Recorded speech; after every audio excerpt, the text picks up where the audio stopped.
There have been fierce clashes in Montenegro as the Serbian Orthodox Church installed a new leader in a ceremony that exposed divisions in the Balkan country. Police used tear gas against protesters who threw rocks and bottles in the city of Cetinje.Montenegro split with Serbia in 2006, but its church remains under the Serbian Orthodox Church.Some, including Montenegro's president, see it as a symbol of Serb influence. President Milo Djukanovic had urged protesters to disrupt the inauguration of Djukanovic II to the top clerical position, known as the Metropolitan of Montenegro and Archbishop of Cetinje. On Saturday, hundreds of protesters set up barricades to block access to Cetinje, and the demonstrations spilled into Sunday when the ceremony took place. "We're on the barricades because we're fed up with Belgrade denying our nation and telling us what are our religious rights," protester Angela Ivanovic told Reuters, referring to Serbia's capital. "All religious objects built in Montenegro belong to people here and to the state of Montenegro."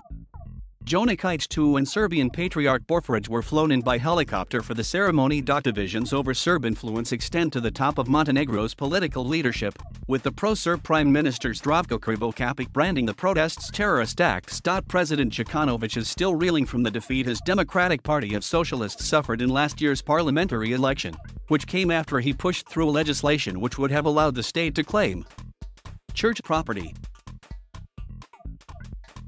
The move backfired when the church campaigned for the opposition, pushing the DPS from power for the first time in 3 decades. Montenegrins who identified as ethnic Serbs account for about a third of the country's 630,000 population, according to the latest census data.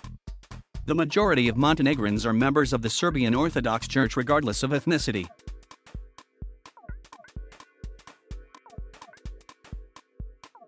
Thank you for watching. Please subscribe.